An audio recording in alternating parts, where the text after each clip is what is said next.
आज की कहानी का नाम है गुड्डू कब मरेगा। एक दुख भरी कहानी।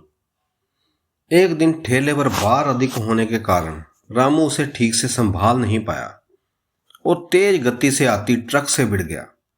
अगले ही पल उसकी मौत हो गई और उसके पीछे रह गई उसकी पत्नी जानकी और दो छोटे छोटे बच्चे, गुड्डी और गुड्डू। एक तरफ रामू का अंतिम संस्कार किया जा रहा था और दूसरी तरफ उनके बच्चे बिलख रहे थे। नहीं, इसलिए नहीं कि पापा मर गए थे, वे तो भूख से बिलख रहे थे। उन्होंने कई दिनों से पेट भर खाना नहीं खाया था और आज तो मुंह में एक निवाला भी नहीं गया था, सो भूख से रोए जा रहे थे। माँ माँ, कुछ खाने को दो ना, माँ बड़ी भूख लगी है, कुछ दो ना। कोई पत्थर दिल भी इस दृश्य को देखकर पसीज जाता।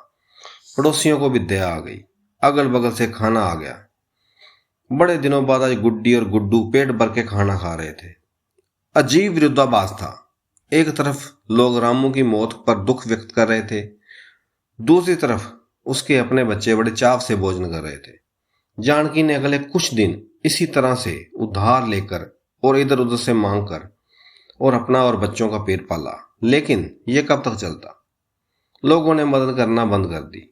जानकी पागलों की तरह काम खोजने लगी, लेकिन तमाम कोशिशों के बाद भी किसी ने उसे काम नहीं दिया। जब थक हार कर वो घर लौटी तो बच्चे उम्मीद से उसकी तरफ देखने लगे।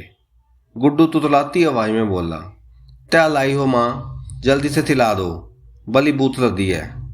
माँ रो पड़ी और बच्चे समझ गए कि माँ के पास कुछ भी नहीं है। एक पल के लिए अजीब सा सन्नाटा पसर गया। फिर गुड्डी बोली, माँ ये गुड्डू कब मरेगा? पागल हो गई क्या? ऐसा क्यों बोल रही है? माँ ने डांटते हुए बोला, माँ जब पापा मरे थे तो उस दिन हम लोगों ने पेट भर खाना खाया था।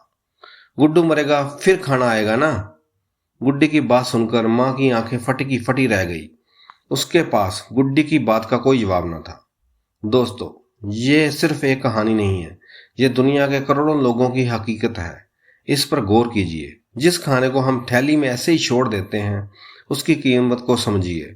बचपन में हमें अन्न का आदर करना सिखाया जाता है, लेकिन चूंकि हमने कभी असल भूख को नहीं देखा, इसलिए हम उसका आदर नहीं करते और ना ही सीखते हैं। एक दिन, बस एक दिन भूखा रहकर देखिए, आप करोड़ों लोगों का दर्द समझ आएंगे।